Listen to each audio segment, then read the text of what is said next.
नमस्कार मित्रों, जय हिंद, वंदे मातरम। आज मैं आप लोगों को भारत के विकास के बारे में बताना चाहता हूँ।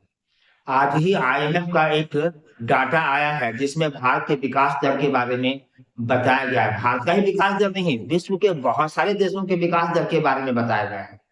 जरा सुनिएगा क्या स्थिति है।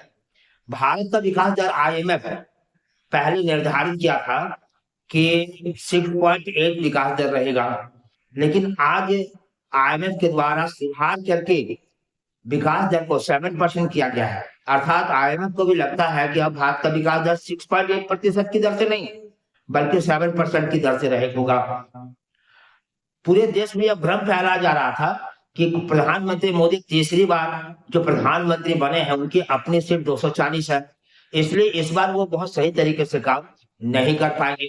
लेकिन प्रधानमंत्री ने भी यह दिखा दिया है कि मैं जो कहता हूं वही करता हूं। एकदम उन्होंने कहा कि मैं देश के विकास को अब 3 गुना ताकत के साथ जो है मेहनत करके दिखाऊंगा और उपलब्धि हासिल करूंगा। ये उन्होंने करके दिखा रहा है। अर्थात हमारा आज विकास दर जो 6.8 अनुमानित था वो बढ़ करके 7% आईएमएफ के द्वारा किया गया है। इस तालिका के तहत जो अन्य देशों के जो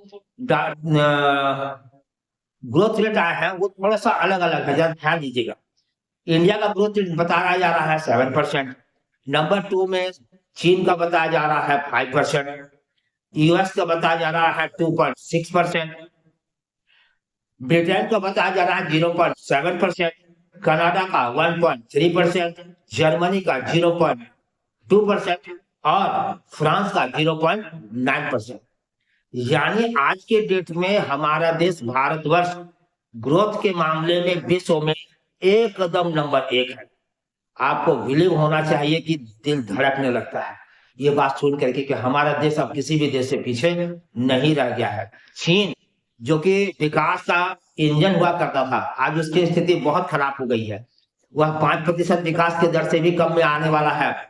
इसका कारण ये है कि वहां पे यूथ पॉपुलेशन घट गई है। वन चाइल्ड पॉलिसी उसको ले डूब रहा है आज के डेट में।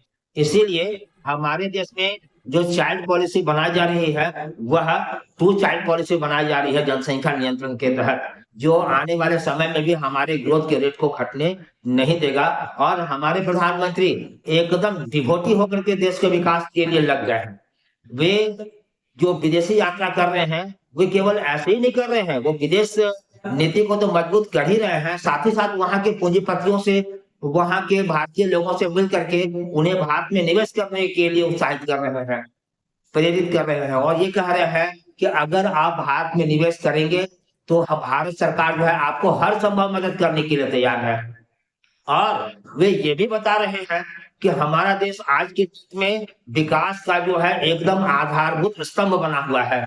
आज कोई भी देश, कोई भी पूंजीपति अगर हमारे देश में विकास करेगा तो वह पीछे मुड़ करके नहीं देखेगा। यह निश्चित रूप से हमारे देश में वातावरण तैयार कर दिया गया है। प्रधानमंत्री और नितिन गडकरी सर, आपको पता होना चाहिए, इन दोनों ने मिलकर के देश में सड़कों का जाल बिछा दिया है। वर्तमान समय में हमारे एनएच जो नेशनल हाईवे रोड है वो इतने बनाए गए हैं कि हमारे देश में कहीं भी अब आने जाने में कोई दिक्कत नहीं रह गई है, कहीं भी जाम की स्थिति नहीं आती है। बड़े बड़े पूंजीपतियों को, विदेशी पूंजीपतियों को इसी का दिक्कत रहता था कि भारत में जाम का समस्या बहुत ज्यादा है, लेकिन आज के डेट में एनएच इतना बना है कि जाम की समस्या तो एकदम समाप्त हो गई है। इसलिए विश्व के पूंजीपति हमारे देश में पैसा निवेश करने के लिए एकदम लालायित रहते हैं। और देश के विकास के लिए यह भी उनको एश्योरेंस दिया जा रहा है कि अगर आप हमारे देश में आकर के विकास के लिए पैसा लगाएंगे तो भारत सरकार आपको हर सुरक्षा जो है मुहैया कराएगी, हर सुविधा उपलब्ध कराएगी। इसके साथ ही देश में रेलवे का जाल बिछाया जा रहा है, बिजली का उत्पादन खूब जबरदस्त बढ़ाई जा रही है, सोलर एनर्जी, विंड एनर्जी जो है खूब जरूरी तरीके से बढ़ाए जा रहे हैं। इसलिए अगर भारत का विकास अब नहीं होगा तो कब होगा, ऐसा सोच विश्व के हर देश के पूंजीपतियों को जो है दिया जा रहा है कि आप आइए, हम आपको एकदम आधारभूत ढांचा तैयार करके दे रहे हैं, आकर के आप निवेश कीजिए और देश के विकास में योगदान दीजिए। देखिए देश हमारा जो है कहाँ पहुंच जाएगा। प्रधानमंत्री ने 2047 में, सॉरी 2047 में जो विकसित देश बनाने का लक्ष्य रखे हैं, अब हमको लगता है कि यह निश्चित रूप से पूरी हो जाएगी। हमारा देश अब किसी मामले में पीछे नहीं रह गया है। जय हिंद, जय भारत।